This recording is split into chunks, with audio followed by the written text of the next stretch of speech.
Hey everyone, and welcome back to the Girl of Gen Z podcast. I'm your host Clarissa, and today I have a guest by the name of Harmonie Vachon on the show. Harmonie is a digital content producer who specializes in marketing strategy and visual communications. Harmonie creates YouTube videos on lifestyle, design, and West Coast living. Before you go ahead with the episode, if you could kindly take 2 minutes to rate this podcast 5 stars, preferably, and leave a review on the podcast app, that would be very much appreciated. And if you're watching this on YouTube, if you could give the video a thumbs up, subscribe, and hit the notification bell, I will be forever grateful. As always, the timestamps of the topics we cover in this episode will be listed in the episode show notes. And without further ado, let's get on into the episode.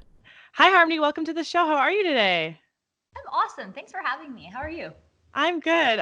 How is it out there in Vancouver? Today's a bit of a gloomy day. We have a lot of mist going on, but in general, it's good. I think that during this time, especially being trapped like in this city has been phenomenal. Like, I really can't complain at all. Really? Yeah. Like, I don't know. I just feel like we have access to so many things that we definitely don't take for granted. And so, yeah, it's just been super chill. Spending a lot of time like outside at the beaches and stuff like that. And it's a very nice place to be stuck. That's good. That's good to hear. I feel like you're able to do so many more activities in this time. Like, okay, a lot of things are closed, but I mean like outdoor activities like rollerblading, skateboarding, going to the beach if your beaches are open, stuff like that. Yeah, Yeah. exactly. So it's not the worst, and I can't complain. Like we've been very fortunate for sure. Good. That's so good to hear. So I want to start a little bit about your upbringing, where you grew up, where you moved out to now, and then we'll get into some more detail about your job, etc., a little bit later in the episode. Cool. I like that. So where did you grow up? So I grew up in Sault Ste. Marie. I don't know if you've heard of it. It is a small town like 8 hours north of Toronto. And, you know, it's interesting because the Sioux was like a cool place to grow up. Like as a child, I really loved it because it's very much like BC where I live now, actually. Like there's a ton of like you're surrounded by Lake Superior and it's really beautiful and you're kind of in the middle of nowhere in a sense where there's no other city around it for at least 3 hours, but for the most part it's more like 8 hours to the next major city. And so it was like cool growing up there and being close to the water and like just spending time like outdoors and things with friends. Like that's fun when you're a child. But then now as an adult, I see it through the lens of an adult, and there's so many like socioeconomic like issues with the place, and it has the highest per cancer like capita of anywhere in Canada.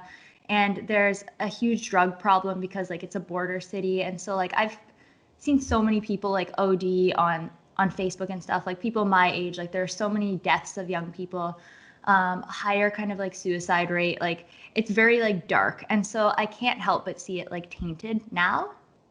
That's a really like deep answer considering you're like, yeah, tell me about where you grew up. But No, like, it's a podcast, girl. You can be as detailed as you want.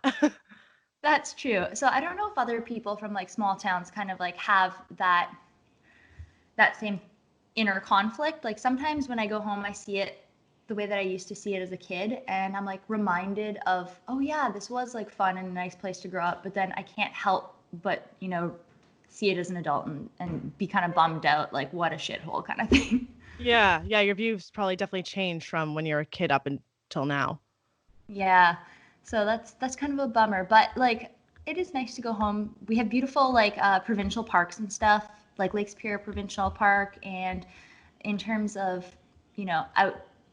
outdoor places to go and things like that. It's really pretty. It's really nice in that way. Because you're near like the water, did you do a lot of like water activities growing up? Oh my God, yeah. Actually, the reason my name is Harmonie is because I was named after a beach, Harmonie Beach. Oh wow. Yeah, so my dad lived like out at Harmonie Beach, and so you just kind of grow up with that around, and that's why I think when I guess for the podcast, I live in Vancouver now. They don't know that, but now they do. And that's kind of why I feel like this place is very much like home. Like as soon as I came here, I'm like, this is it. Yeah. So when did you move from Sault Ste. Marie? Because I know, where'd you go to school for high school and then for university? Oh yes. Okay. So I did my high school and everything in the Sioux. Very underwhelming. As soon as I got my first job though, like when I was like 16, I started saving all my money and traveling a lot. Like any opportunity I had to like see other places and kind of get out of that bubble, I took. And so I traveled a ton, and I really hated winter because in the Sioux, it's like northern Ontario. So, you have like the -40 kind of weather, which is a lot. It's just a lot. And even in Toronto, I'm sure like you struggle with that, like the seasonal kind of depression that comes along with Yeah, most of the year really is short cold. days. It sucks. Anyway, so I started traveling, and then when I went to university, I went to school in Guelph, Ontario, which is close to Toronto, about an hour away. It's mainly like a university town, but it's grown a lot in the past little while. And it's like a nice, cute, small town, about Yeah, 120,000. Yeah. I've been. My brother went to school to Guelph as well, so I can relate on that part. Yeah. Griffins, go Griffins. Go Griffins. Yeah, it's super cool. And it's also very progressive, similar to the way it is in BC. Like, there's a lot of like B Corps. It's very green. Like everybody is very like just progressive in their outlooks and their standpoints. Yeah. Sorry, I was telling Clarissa before we started, I'm a little bit hungover today, so I'm not as sharp as normal. I'm a little bit like, what? Trying to articulate. Buzzing break. Yeah, exactly. So anyway, that's where I So went to school. you went to Guelph. So what were you like in high school? Were you on any sports teams? Did you participate in any extracurricular activities? No, like I never played sports or anything. I was always very creative as a kid. And so like my mom put me in soccer, I think from the time I was 4 for like 5 years, and I like never scored a goal. Like she told me that I was always the kid like walking around the field like picking flowers, and they're like, Harmony, like go for the ball. And I was just like not really interested. So why So so long? Why did she keep you in it for 5 years? Just to keep you active, I guess? yeah, but it didn't work. I was a fat kid. Like I was a little chubster. Do you talk Um, to your mom about that now? Oh yeah, like we laugh about it. And I did like karate and stuff, but yeah, I don't know. So as a kid, I had a lot of like creative interests, and because I was kind of, I have a half sister, but she lived with my dad, and I spent most of the time living with my mom. Okay. So like I was kind of an only child in some ways, so I spent a lot of time just like entertaining myself and daydreaming and like that sort of thing. And then as soon as I got a little bit older, like I always had friends over. Like because I was an only child, like it was always I always had a friend. Like friends would stay over for Christmas, like stuff like that. Like I Aw. always had like a companion in my life, like a best friend kind of person. I'm Right, very right. companion oriented. So during your high school years, I guess, did you find any of your creative juices then? Like, did you have any classes that were like media or communication based or Yeah, and here's the funny thing. Okay, so all of my interests that I had when I was a kid, like I drew all the time, like drawing, painting, video editing. Like I remember being like in grade 6, and I remember doing stop motion, which is like painfully pedantic because what you do is like I would set up my like Legos and like have like one of those old school like Logitech like fucking webcams that were like round. And I would literally like do a small movement with the Lego piece, take a picture, do another small movement. And I would do this for hours on end just to make a little video that nobody would ever see. And I just like loved it. And I would totally get wrapped up in it. So I had all of these really creative interests. And in high school, like same thing. I took yearbook, and it was like graphic design, and you actually get to like make the yearbook in InDesign and stuff. And I loved that. And I loved art class, and I loved all that shit. But the moment I left high school, for some reason, like I was under the impression that if I wanted a job, like that wasn't in the realm of possibility. So I went to school for business because I also loved writing, but I was like, you know what? There's no jobs in like journalism. Like it's not well paying. Like I don't think that's a good move. So I went and to people school say for it's like a marketing. dying industry. Yeah, and it's hard because like anybody like can be a content creator now. Like anybody can step up and be like, I want to fucking write. Like you don't need a degree for that. Um, and so yeah, like as soon as I went to university, I stopped doing all those things I love. And for years, like for the 4 years I was in school, I was just kind of like that part of me completely went dormant and it stopped. So Wow. that was interesting. So what made you decide to go to Guelph University? Like what were the other choices that you kind of had narrowed down? What were the programs you were considering? Was it all business or did you look at some creative programs at other places? Hmm. Well, it's interesting because I only went to Guelph, and it was the only school I looked at because they were like the only school on the East Coast that had a real estate program. And I was pretty sure, like, I was sure that I wanted to do real estate. And to be honest, I would have stayed in the program and continued with that degree. But when it came time to do my economics courses, for some reason, like micro and macro were fine, but I found a lot of the math associated with the economics or with like the course overall was really challenging and daunting because I was never good at math. I still struggle with it to this day, but I don't know. I under anyway, math just sucks for a lot of people, and like I just didn't like it. So then I ended up switching into marketing and did a business degree instead, which also had Okay. a lot of math and accounting and stuff. So it was like the lesser of two evils. So did you not get to do any creative courses while your time in university? No. And so what happened and the how I got back into the creative mindset was actually that like I hated university. I hated every second of it. I felt like I was wasting my life. Like I didn't want to be there. I wasn't challenged. I wasn't stimulated by it.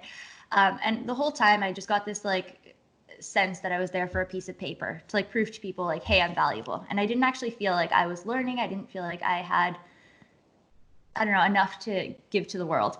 So being really frustrated and kind of in this like long drawn out 4 year thing, around my third year, I was like, you know what? I and also as we touched on earlier, I hated winter. And so like I was like, I'm not doing another winter here. I'm gonna go on an internship like I'm gonna find an internship somewhere else in the world and I'm gonna do that. So I ended up finding an internship in Sri Lanka, and it was like for travel and tourism. Basically, the gig was to like go all around the island of Sri Lanka with a bunch of other like students and do photography and videography for like tourism to promote the place and to do that for like I don't know 6 weeks or something. So I was like, hell yeah, sign me up. I'm taking a semester off. I'm gonna do that instead because I don't want to be here anymore. And then at that time, my best friend Deasia, actually, she was like, you know what, that sounds really cool. Like I'd be interested in doing that too. So she found an internship as well, also in Sri Lanka. And so then we ended up going at the same time, and we went from like January, and after the internship was over, I just ended up staying. And it was the first time that I really had the opportunity in so long to like start making videos and to like just do creative things. And it lit me up, you know, like it was so exciting to leave this kind of like system that I was stuck in and finally do something I was passionate about. Yeah, it was like this fire came back inside you that you had lost for those years you were in your business degree for. Right. And it kind of sucks that the education system is the way it is. And I think things are changing. But at the same time, like a lot of like young people don't know that there is money to be made in creative positions and you can have a creative career, but that's not kind of in the structured path that they give you. They're like, okay, you can go do English, you can go do science, you can go do, but like those don't actually align with the jobs that are out there right now. And there is a huge need for creativity in the workplace. So I feel like we're in this shift that's happening where those two things are starting to kind of find an equilibrium, if that makes sense. Yeah, for sure, for sure. So when you said you took a semester off, did you mean like is your internship separate from school? Like was this a Yeah, like break in between your school completely? it was kind of like a part of it was kind of a part of the university, but like there were no credits involved. Like there was really nothing. Yeah, it So this was is just like separate. a harmony decision. Like you were like, I just need to do this for me. Like this doesn't even have to, this isn't going on my transcript per se or anything like that. Yeah, no, I was just like, I need to get the fuck out of here. And did you go with the students from Guelph or was this students from multiple schools that you had met there doing this They were thing? students from all over the world. Like one guy, Gabe, was from Brazil. We had people from South Africa. We had people from India, China. Like it was a very mixed bag of people, which actually was very challenging because everybody, especially between Eastern and Western cultures, like in the West, we're very kind of independent. Like we're taught independence from a young age. And like in the East, they're taught like collectivism. And so it makes it hard to do projects when everybody is kind of operating on a different system True. and I didn't there's even a think lack about of that. efficiency. Yeah, so that was it was challenging, but it was a lot of fun. Wow. So did you find that you met a lot of creatives while you're out there? Yeah, like everybody was kind of creative in their own way, but what ended up happening was when me and Deasia were there, we started getting like really inspired and we wanted to do something on our own. So then we actually like while we were there, we founded a startup that and we created a line of like ethical clothing. And because Sri Lanka is one of the best manufacturers in the world, like in terms of ethics, in terms of like really high standards, we're like, let's take advantage of this opportunity while we're here. And we stayed for an extra few months, and we designed a full ethical line of clothing and launched a company. So, Oh my gosh. yeah, that was really cool. I feel like that's more than you did at Guelph, like for your actual Exactly. degree. And so I learned so much more through that process of like just getting my hands dirty. And that's kind of like what I was like looking for and like wanting out of like an educational experience. And I got that from just kind of like disregarding what other people said you should do and just kind of doing it. Right. So then when we went back to Guelph, like we traveled for months and months and months, So what and was we your lived total there. year away for, if you don't mind me asking? I think I was gone for 5 months. Oh, Five wow. months, yeah. So it was Okay. quite a while. And the program that we were in, like the internship that I did was only 6 weeks. So most of that was just kind of us being there and making connections and, building a network in Sri Lanka and all that jazz. That's amazing. Yeah. So So then that you was. moved back to Guelph, you said? Oh yeah, so then I moved back. We came back to Guelph, and then we integrated our company into our University of Guelph experience. So basically, we started doing pitch competitions because there's like an entrepreneurial like chapter of Guelph, and it's called Seabase, and it's like an incubator program. And so we got into this incubator program for the school. We got funding. So I think we did this pitch competition and we won 12 grand. So that covered all of our expenses, all of the manufacturing and Wow. yeah, and so like we ended up like launching this company without spending any money of our own. Like maybe we each spent like a couple $100, but like we funded the whole thing through, Cool.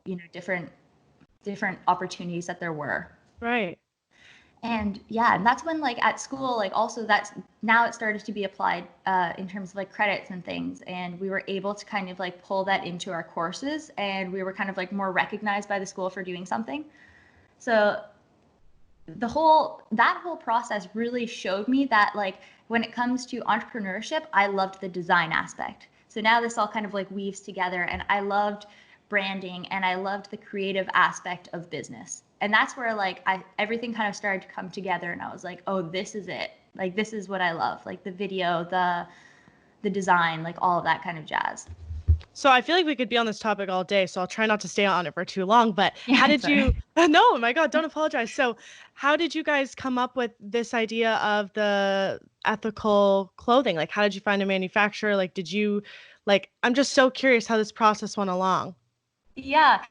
Oh my God, it was so like it was so scrappy. Like we were in Sri Lanka, and like because we were different and we were there as like two kind of foreigners, like we would get introduced to like business people, and they would take interest in us because we were just like young and we were like moving and shaking, and we would like get recommendations to different manufacturers and like kind of building that network out. And like a lot of our friends were like wealthy and successful, like bar owners and things like that. So they would have contacts, and then we would basically just call and go to these manufacturers and show up for meetings and be like, hey, we're looking for partners in this kind of thing. And actually, the company that ended up doing our manufacturing, they don't generally do like small orders. They do like manufacturing for like Tommy Hilfiger, like all of these like big Big companies. brands, But yes. but because they like liked us and they like liked our charisma or whatever, they were the owner of that kind of like manufacturer was like, yeah, you know what, we'll take a shot on you. Like, sure, we'll do a small order. Like, it's fine. And so it was just like really like putting ourselves into situations, and like when you put yourself out there, like good things happen. For sure. So where does that company lie today? Okay, so we ended up launching this company. It was called Trava. Oh, bless its soul. And we did it for 2 years. Okay, here's the thing about manufacturing. I don't love it. And it's a really drawn out process. Like it took us a full year to create one line of clothing. And so after our initial trip in Sri Lanka, we were going back probably about a year and a half to 2 years later. And after we'd gone through the whole process of creating a line, selling it, like doing all these things, it took us that long. And it's really hard to be competitive when, there's like fast fashion, like Zara and all of these other kind of companies that can like spit out a line because they have all the infrastructure in place and they can do it so quickly. So also like throughout this process, we both kind of realized what we actually loved about entrepreneurship. And for Deasia, like it was more so kind of the operations. And she went on to do a master's in it's like digital strategy. And so she loved that aspect. And I went on to realize that I loved, like I said, the design kind of process. So from there, I was able to we just kind of like after like 2 years of doing it and really hustling and grinding, we both kind of like we were in Sri Lanka again and we're like, do we want to do this all over again? Like, do we want to create another line? Like we had learned so much and we could have done it again better. But at the same time, we're like, is that really what we want to do? And I was already planning on moving to BC and like it would have just been harder because now we're across the country from each other. So we were both kind of like, no, like this was good. Like let's just walk away. And then Yeah, like put it to rest and start your next chapter. exactly. And so it was an amazing learning experience. I learned so much about business through that experience, and it ultimately led us both to our paths that we're in now. And so that was a blessing in a lot of ways, you know? Yeah, for sure. So what made you decide after Guelph that you wanted to attend film school in Vancouver? Because that's like a lot of change at once. Moving out there, doing another, I guess it was diploma, right? Yeah. Starting a Or new degree. friend group, degree, yeah. I don't know what it was. Yeah, it was a diploma. I never thought I'd go back to school because, as I said, I did not enjoy the process. Yes. But what ended up happening is after all of that, or like during the time that we had our company, I also like had a full-time job out of university because when you're doing a startup, like that doesn't pay the bills for a while. Like you have to grind before it can actually be like a viable income source. So um, I ended up working at a gym called Movati, and you probably heard of it. It's like Yep. so I worked at Movati and I was in sales and I loved the sales aspect of like I was just really good at sales and I was really good at closing and a lot of my jobs throughout university were sales related. And it's basically because it's about building connections with people. And so you can talk to somebody and a lot of people who are bad at sales, they try and be really pushy, but like I was more about like talking to somebody and like listening to how I could help them. And so I enjoyed that.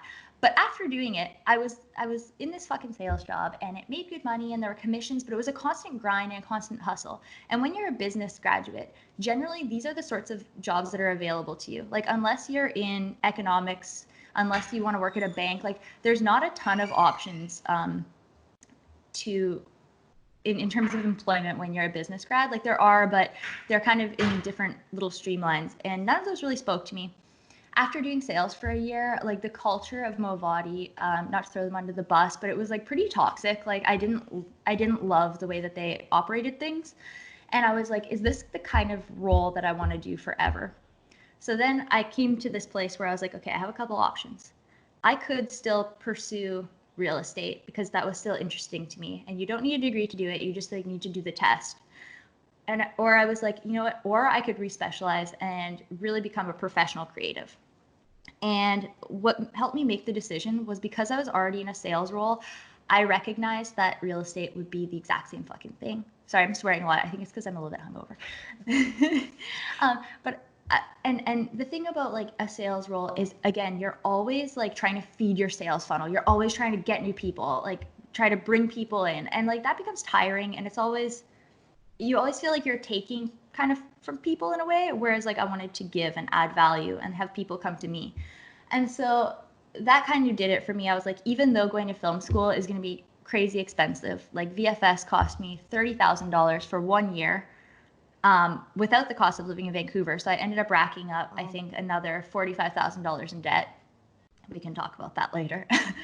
um, but yeah, so I decided like that is what I want to do. Did anybody tell you And about this program, or were you already kind of researching?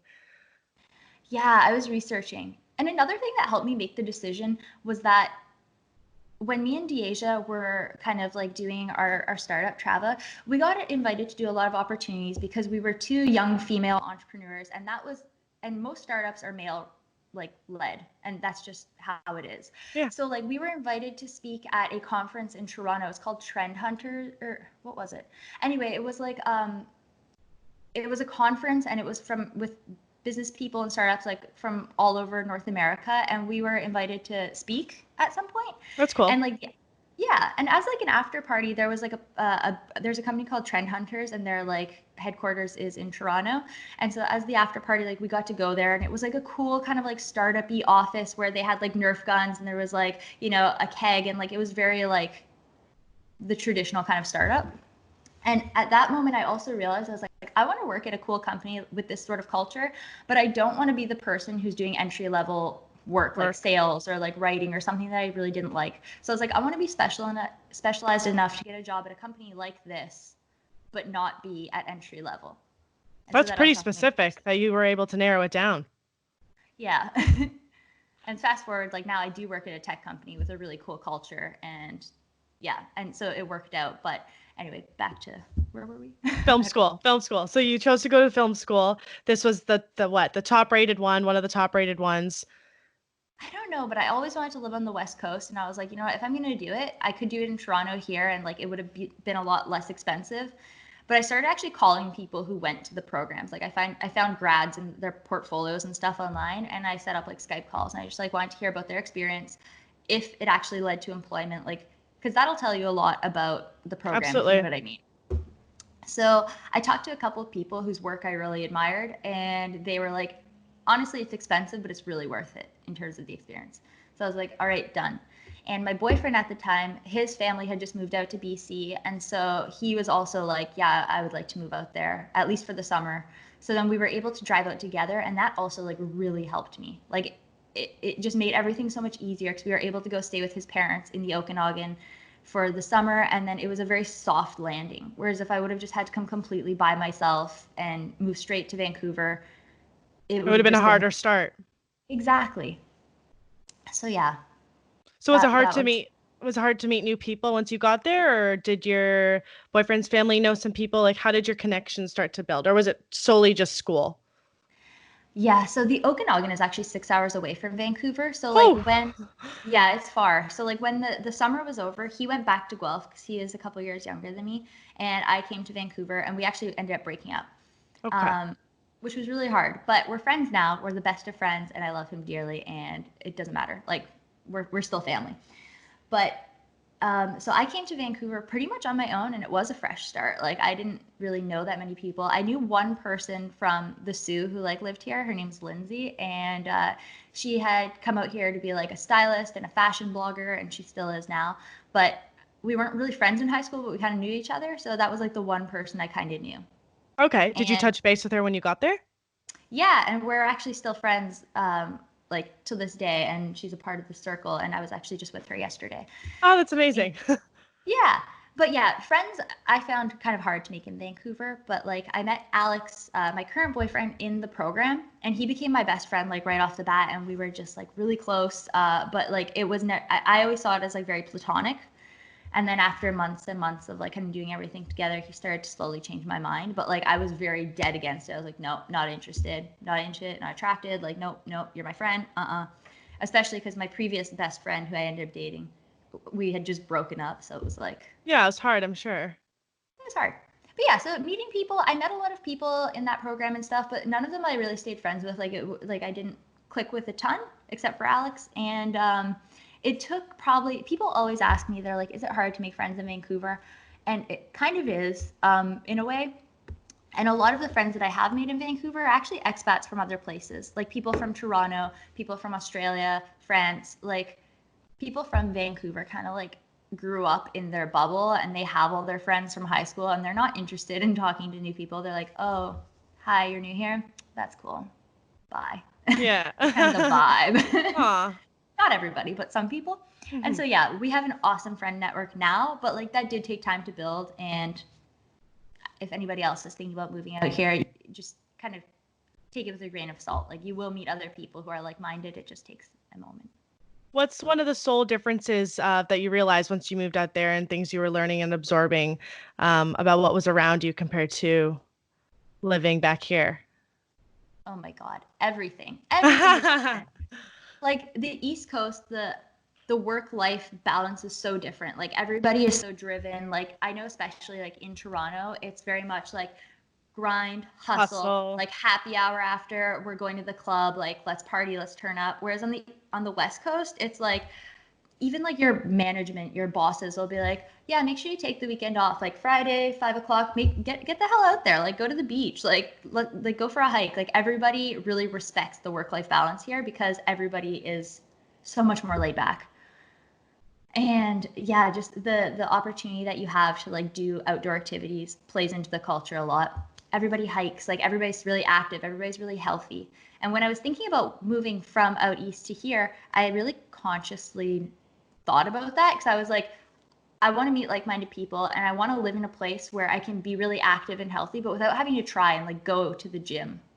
And here you definitely get that lifestyle balance. Like I never really work out. I just walk like 10 to 20 kilometers a day and like it just keeps you fit, you know? Yeah, solid workout right there. Exactly. So it's chill. And yeah, just everything is different. It's really different. I So, recommend it. what was your experience at that film school? Was it what it all cut out to be, like what everyone was saying? Like, was your experience similar to the people that you had those Skype calls with?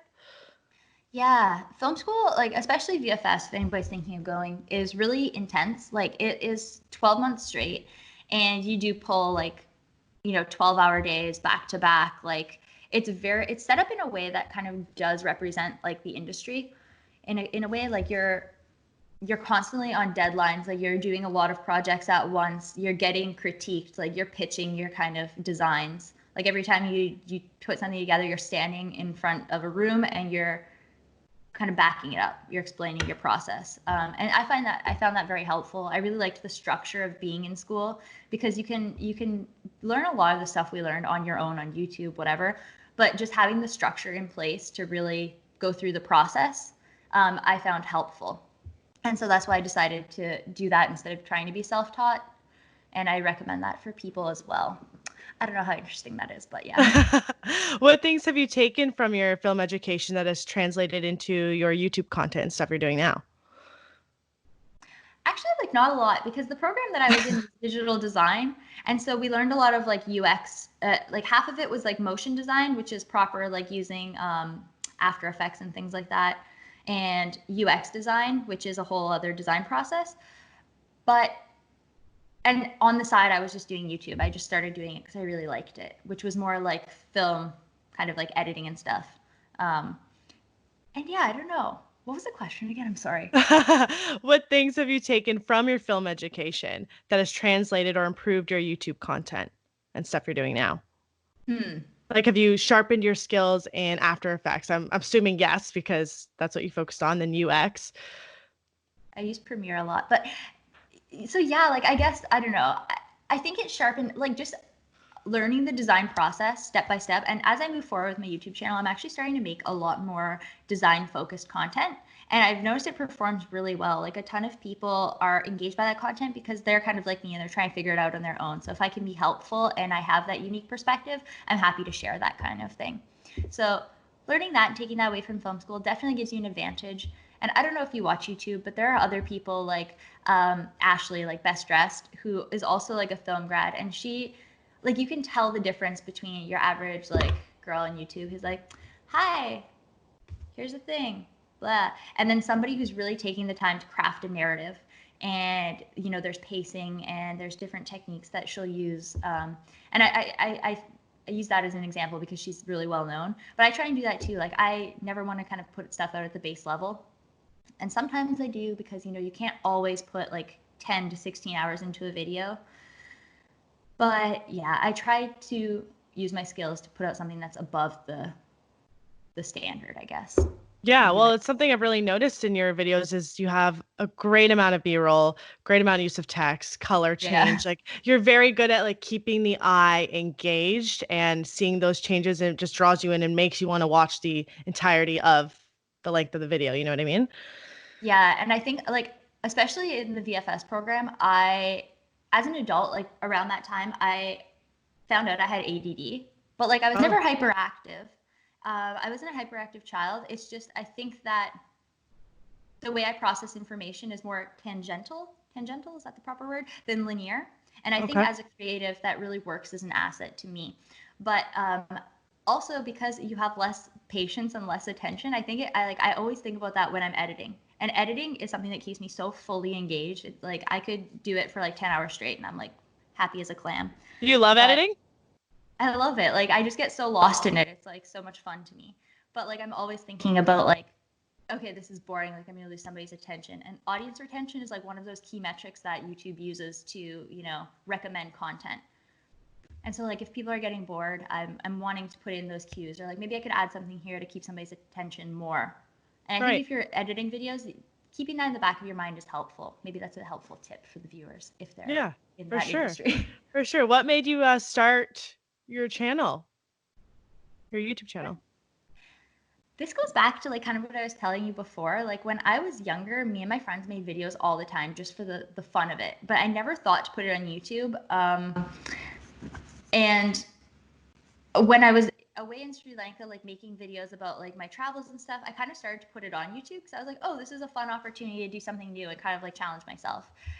And I kind of started there. And then I wasn't doing it regularly, but every now and again. And then when I was in film school, I was like, you know what? I should actually try and do this more frequently and try and like challenge myself.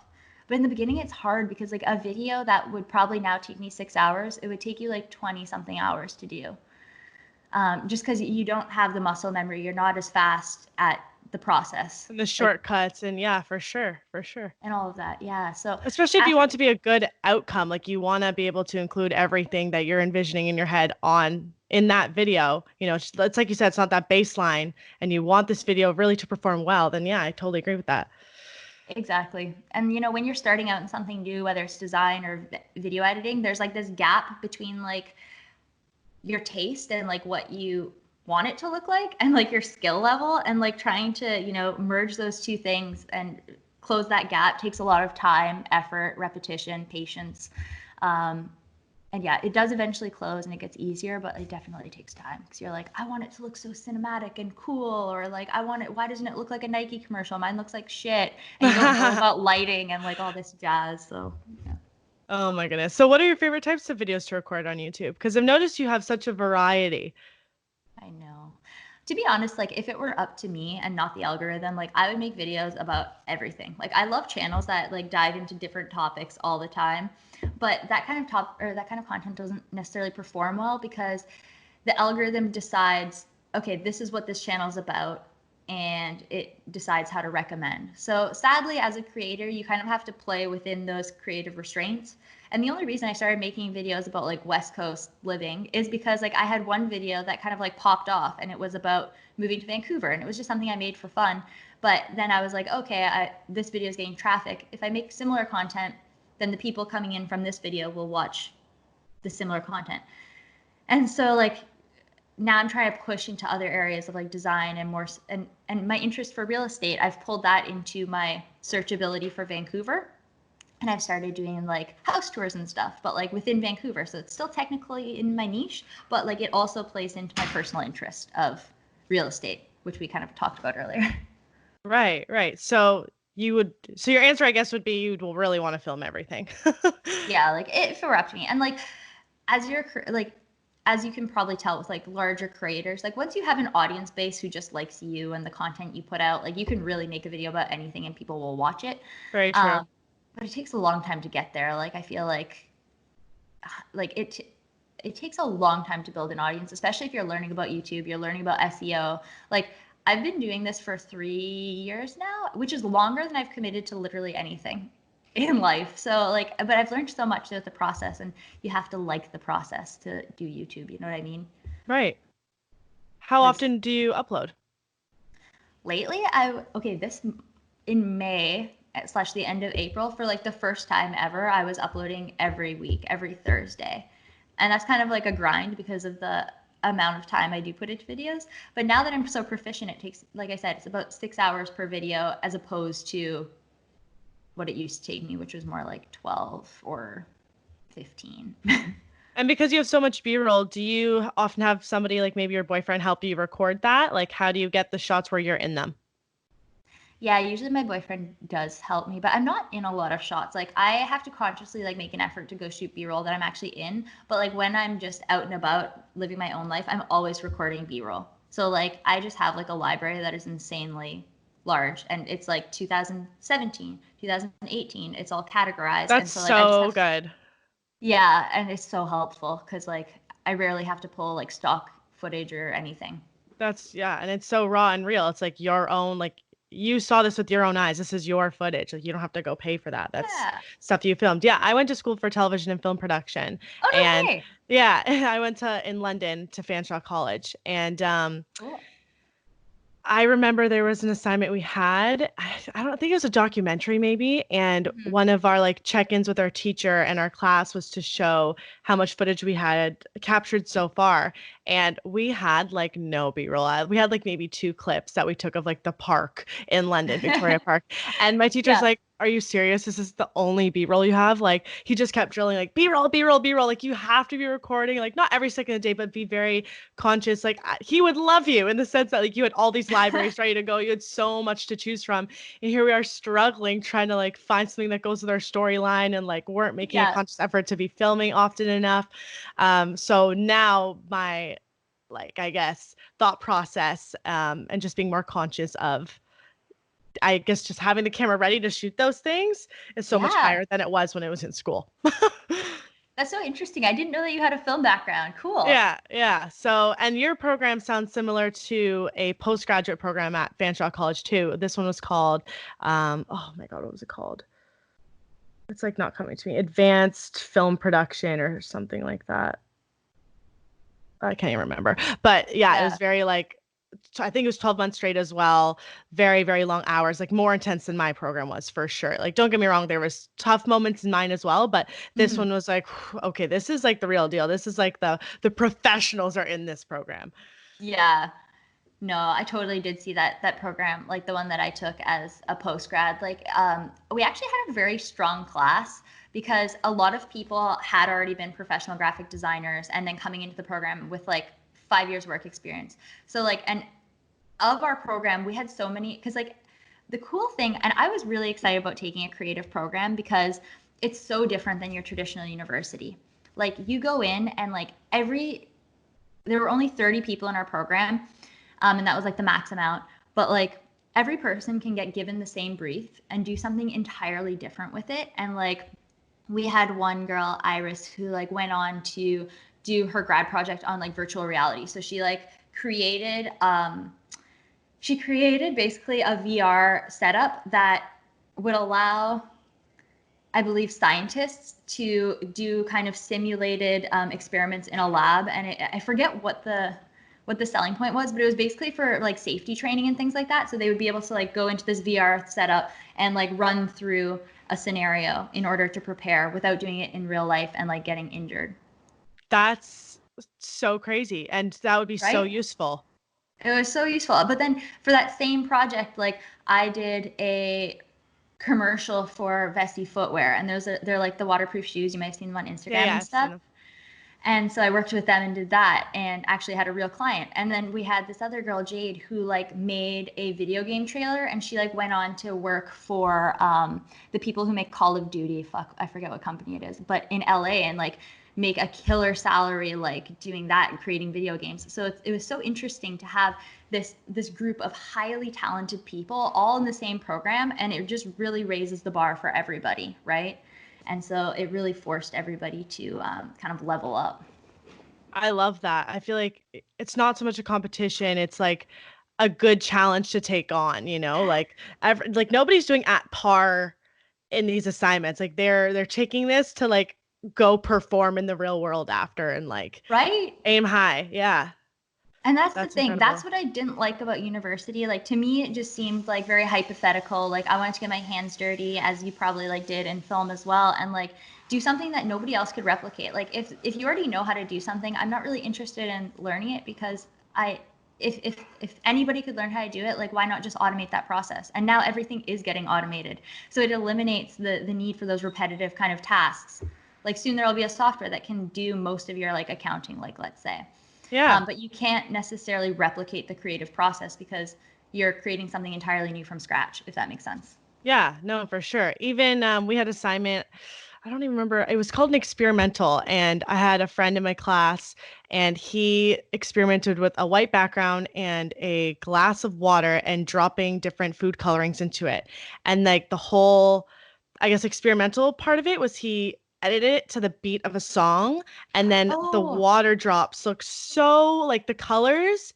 yes, that's so cool. I've seen this technique used before. It's really dope. Yeah, like I when we saw it in class, I was like, this like looks like it could go in the Apple store on the TVs. Like they're just like demonstrating. You know what I mean? I was like, this is insane. Yeah. Like this is kind of the I guess what you have to be thinking when you're doing these projects because when you have to build a portfolio and you don't want to start from scratch after school, you have all these projects that aren't even really projects. These are real things people would pay to have. You know what I mean? Yeah, exactly. Yeah, creative like education is so cool and so worthwhile because you end up at the end of the day you have a portfolio and you can be like, it's not about what I know, it's like this is what I can do. And then people are like, oh, I need that done. And so it's very like it's very easy, you know? Whereas like in school it's like, okay, so you have your degree. What would you do in this situation? And I don't know, it doesn't And you kind of have have the to, same effect. yeah, you have to make up putting yourself in there to figure out, yeah, exactly what you would do. I don't know. Yeah, I So just love the creative world. It's like you're wearing so many different hats, especially at the beginning, and you learn so many different things. And I feel like you're so valuable as a person with your entire skill set, as opposed to the one piece of paper of this is everything I learned in lectures for 4 years. exactly. And like the world like has so many creative problems that need solving in a way that has never been done before. Like new solutions for problems that are arising rapidly. So like the world, especially because of tech, is changing so much. And yeah, the challenges we're facing, like there is no playbook on like what to do because all of this is brand new and it's happening so fast that we can't keep up. So Right. if you're thinking about like your career, think about those things. Think about doing something that can't be automated and Yeah, for problem sure. solving.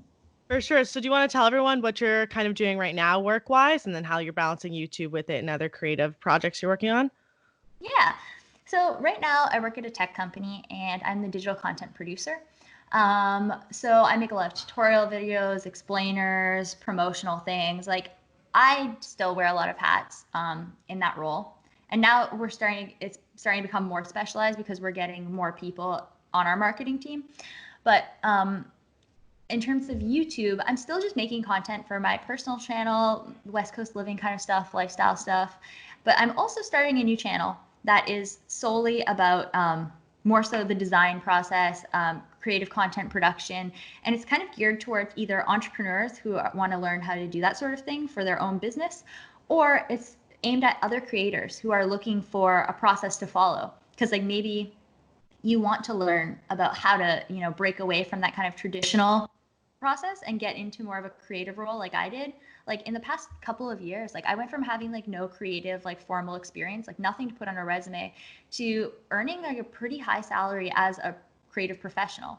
And like I want to be able to help people replicate that because it is boring to be stuck inside of a role that doesn't light you up. So I want to be able to help people learn the skills that they need to land a role that does light you up and makes you excited and like makes you want to go to work and makes you passionate. So I want to create content that's geared towards that person, if that makes sense. Gotcha. Yeah. Has this pandemic affected your job at all? Are you able to work from home still quite a bit or like how's that working out? Yeah, so like we were already able to do all of our work kind of remotely because we are in tech.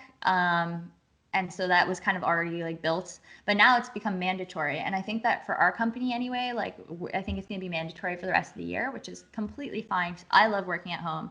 I'm way more, productive. I'm way more happy. I love being around like my boyfriend Alex and our roommate Steven. Like I love just being with the family more, and that to me is dope. That's awesome. So I know earlier you mentioned when we did our little test call that usually you're the one to be asking the questions in this kind of Yeah. situation. So do you have a podcast too, or what did you mean by that? No, so as the digital content producer, like at my company, I'm always interviewing people and kind of like teasing out the tips and tricks that they use to excel in that industry. And that's Okay. personal training and coaching. And so, yeah, I end up like setting up webinars and like doing all of this other kind of content that falls under that umbrella. So it's interesting to be on the other side and talk, because like when you're an interviewer, like you do talk and there's some banter, but like for the most part, you're just being a good listener. And Yeah. it's interesting to be on the other side where I'm like, blah, blah, blah, blah, blah, blah. For sure. Hopefully this is interesting. I don't know. I feel like I went off on a couple of tangents and whatever, but like Well, hopefully this people like definitely it. interests me, but maybe it's because I also went to film school, so I'm like, oh my gosh, tell me more. You know what I mean? I don't know. Yeah. How long have you been at West for again? Like your total duration thus far, I guess. I want to say it's funny because out here, like all of my friends, like I said, are from other places, so everybody kind of celebrates their anniversary. Um, So cute. I know, but I don't know when mine is. Let me check. I think I moved out here in 2016, 3 or 4 years. Three Okay. years. Yeah, about 3 years. And how often do you come back and visit home? Like at Christmas time, or do you stay there? Does your family come to you? This year I was, or my family was gonna come visit me, but because of everything that's happening, they're like my grandparents are elderly, like that was just out of the question. For sure. And I try to go back like once a year, um, but now I don't know. Everything is a bit different in terms of like travel options, if that makes sense. Yeah. Yeah, I don't know. I But don't yeah, even know what's canceled and what's essential anymore for like flights. Cause sometimes I'll see people like going back and forth. I'm like, so how is your flight not canceled? But like, I don't know. It just doesn't make yeah, sense. What's really deemed essential and what's not at this point for airlines. But it's hard to say. yeah. But yeah, it's hard to make S- plans these days. Yeah, for sure. There's so much unknown. So what piece of advice would you give to a young adult, maybe someone who just got out of school as well and wants to start fresh in a new city? So building a career, kind of like what the process and the steps you went through. Oh yeah, that's a good question. I would say be patient with it and anticipate. It depends also, like, are you moving alone? Like, are you moving with a partner? But like, I don't know. There's so much that could be said. It really depends why you're moving. Like, if you want to move in a new city, I would say try to find a soft landing. Like for me, like coming here and moving out west and going into a program that was located here made it a softer landing, because now you're coming here or you're going to a new place and you have a structure to follow. You have a class to go to, you have friends in that class. So it's a bit of a softer landing. I guess the same could be said if you line up a job first. Like if you're already a working professional, yeah, landing a job before you move is probably ideal, because you might get here and it is a tough job market. So I would say do those things. Try and find a soft landing if you can. Um, and yeah, try to find cheap rent. Honestly, it's an expensive city. And especially if you're new and you're young in your career, consider creative solutions to try and bring that cost down. And that's definitely what I did. And now we can afford a lot more, but it wasn't always this way. So Yeah, I know. I remember watching one of your videos and you had some really good like tips on where to save and rent and sublet, etc. yeah. For the first year, like I never spent more than $650 in rent, which is actually absurd in this city because That's most how people much would I pay. paid for like being at school. I think it was 650 or 675 Yeah. Where did you go to school actually? Oh yeah, Fanshawe. in So in Fanshawe, yeah. London's cheap. Yeah, well, I was downtown, which like that's the part where everyone's like, "How did you get such cheap rent downtown?" But we negotiated with our landlords. I was like, Mm. "Listen, like we're students, we're two girls, we're gonna keep this place so freaking clean. Like you just watch, Nice. like you're gonna walk in and like want to take photos of this place. Like we're not gonna like, you know what I mean?" So we just got a Yeah. little bit lucky in that sense, but yeah. Excellent. That's proper. Oh, always the last question I like to ask is, are you happy with the path of life that you're going on right now? Yeah, I am. I was like, I couldn't be happier. Like, I have a lot of opportunities that I've kind of built in for myself. Like, I'm in the process. I already have like multiple revenue streams, but I want to ramp those up. I really want to buy a home, um, What's your goal and I for want to. that? Like next few years? Yeah, it was next year, but like maybe I don't know. It really depends on a lot of things that are happening in the current climate. Um, but yeah, I want to buy a property on the Sunshine Coast that's more of an income property, like a cabin, like near the ocean. And so Oh, that's goals. it And literally is. Oh, yeah, so um, and I'm thinking about creative options to do that as well. Like probably it's cheaper to buy bare land and then add value in building a structure rather than buying a home that's already 500,000 minimum to like 800,000, because that's a lot. So I'm like also looking at like creative opportunities to invest my money that I've like worked hard for and like saved up, you know? Yeah, for Um, sure. and yeah, I'm just happy to keep creating and all that jazz. Good. That's so good to hear. So, is there Yeah. anything else you want to add that you feel like you didn't touch on enough in this episode? Oh God, Anything no. else you want to I've tell been the talking forever. That's the point. Anything It's the you want point to of a podcast. tell the viewers? Hmm. Yeah, I'd say like if you feel like it, you could check out my YouTube channel. Don't feel pressured, but and if you are a creative, like kind of we are, you're considering pursuing film or design or creative career, I did make a second channel. It literally has I think like 19 subscribers, and I just put it up, and I haven't even posted a video on it yet. So if you want to subscribe to that, there will be content geared towards you as the creative on there, and it's called Harmonie Creative, I think. And then my proper channel, my personal one, is Harmonie Vachon on YouTube. And yeah, we'll see where that goes. And what other I don't. social media links do you want to link? Do you have Instagram? Yeah, I have Instagram, so at Harmonie V. I like never post. I hate Instagram as a platform. I'm not gonna lie to you. I think it's a big attention waster, and I actually delete it off my phone all the time. So like I'll have it for work, and as soon as I'm done, I try to delete it because I feel like the mindless scrolling that comes with that app isn't how I want to use my time. I try to be very conscious, and I recommend a book called Digital Minimalism, and I believe that's by Cal Newport. Yeah, it is by Cal Newport. And so, if you're a millennial, I recommend you read that book because it's a good read. I feel like it can change your perspective on that a lot. I'm so interested that you said that because I find the same with TikTok. I don't know if you've Oh, downloaded that app. I will I only refuse to get watch, I it. know, I will only watch what people like specifically send me to watch that's like interesting or funny or I can relate.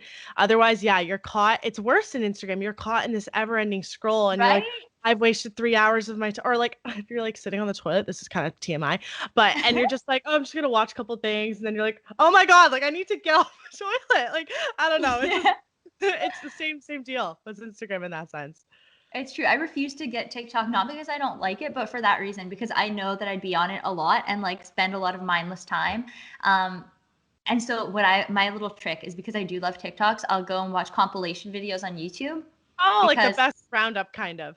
exactly, because then you don't waste your time with the shitty ones. You get to see the actual funny ones. And then also there's a Right. time limit. It's like 15 minutes and then it's done. And generally you might click another video, but then it's like more leisurely and not throughout your day, like your day, you know? You're so right. And like you sound so much like my boyfriend in that respect because he's like, I'll show him a TikTok and he'll be like, oh my God, that was like a waste of a minute of my life. Like, as awful as that sounds, it's like, imagine how many minutes you're wasting of your life of watching the bad Yeah. ones. He's like, I wish you could filter down just the good ones. And then I would be more satisfied with like, using my time to scroll a little bit than being like, oh my God, there's so many awful ones. Totally. And this is another tip for creatives. I know that we're kind of like wrapping, but honestly, it's really hard to create and how should I say this? It's really hard to create when you're constantly being stimulated with input. Like it's hard to create output if you're constantly having input come in. And so that's why I try to like automate my life in a way to cut out as many distractions as possible so that I can focus on being creative. Because if your mind is constantly stimulated, it's really hard to have new or novel ideas or think and just be at peace with your thoughts. You know what I mean? Yes, 100%. So try to Do be you have mindful, guys. do you have Twitter? No, You I don't don't have fuck with Twitter. Twitter. But I never even liked Twitter. Like to me, Twitter seems like I don't know. I know that a lot of people, especially in the business world and stuff, like use it a lot of like entrepreneurs and things. But like I don't know. I'm not into it. And you're on LinkedIn, I'm assuming. Yeah, I'm on LinkedIn. But like Yeah. my platform of choice is YouTube, and like I do spend a lot of time watching videos and stuff, but like for me that's like a different it's like instead of TV. I know, I fully agree, and I feel like it's so much less of a commitment too, because if it's late at night, I'm like, "Ugh, I don't really want to start a series or like a long episode, but I can watch a couple 10-minute or 15-minute videos and be satisfied. You know what I mean? Right? Yeah, no, I love that. And even when YouTube videos are too long, I'm like, 30 minutes, like I don't know if I could commit to that. Yeah, you're so right. And like we don't have a television. Like for years we pushed against getting a TV because like I didn't want to have one. But now we recently were gifted one by Alex's mom, so it's in our bedroom and like we'll sometimes like watch Netflix or like a movie, but like yeah, if you take those opportunities to kind of get distracted out of your life, you'll find like how much more productive and just happy you are. Yeah, no, I fully agree with that. So in your extra time, do you find that like you're reading books more or you're just outside enjoying like being out and like being around people? Yeah, both of those things. Like last year, I read the book Atomic Habits right at the beginning of the year, and great read. And I actually started reading every morning when I drank my coffee. Like I paired those two activities together to build the habit of reading more. And I ended up reading 10 books over the year, and I loved reading. But this year I've been really bad at reading, and I need to do it more. But one thing I do a lot is I walk. And I mentioned that earlier, but like I walk like a lot. Like we're talking about multiple hours a day. Like that's a happy day for me. I listen to podcasts, and I that's input that I enjoy. And because you're moving your body, like I just feel like information digests differently. Your brain gets stimulated in a different way, and it's really refreshing in the middle of a work day to take an hour walk, you know? Yeah, for sure. I love walks and podcasts. I find that podcasts are like built, well, at least in my mind, for like the average commuter. Like instead of listening to all Yeah. those songs, it's like, okay, I get to listen to someone else talk about an interesting topic, or if it's like more of an entertaining podcast, whatever it may be. And yeah, that's how I got into podcasts, was like listening to them, at least, was my commute in London from downtown to school. Like because I lived a Yeah. little bit further away from Fanshawe, it was like a 20 to 30-minute bus ride, like especially in the winter days with the snow and the Oh public God. transportation. Yeah. So it's like I was killing so many podcasts a day, and it was just like so nice. I know. I've been listening to podcasts for probably 5 to 6 years. And I remember like before they exploded in popularity, I was like, I should start a podcast. But like at this time I wasn't even like I didn't know very much about even video production or anything. So like it just seemed daunting to do. So I was like, okay, I'm not gonna do that. But now I wish I kind of would have, because like there's a lot of podcasts, even this one that we're on right now. On Yes. that. Do you want to spell out how you spell your last name so people can find it when they're Googling quicker? Oh yeah, good idea. So my name is Harmonie Vachon, but Harmony is spelled weird. It's not with a Y; it's with an IE at the end. So it's Harmonie. If you're still listening to this, bless your soul, and if you really want to look it up, I appreciate you. And then my last name is Vachon. So yeah, Wonderful. that's how to find me. And Harmony V on Instagram. Perfect. Well, thank you so much for coming on. I really appreciate you taking the time out of your day to hop on and tell us your story and a little bit about what you do. And yeah. Thank you so much for listening, and I hope you were all able to take something away from this episode. All of Harmonie's social media links will be listed in the episode summary, so don't forget to check her out on all of her social media platforms. I'll see you guys all in my next episode.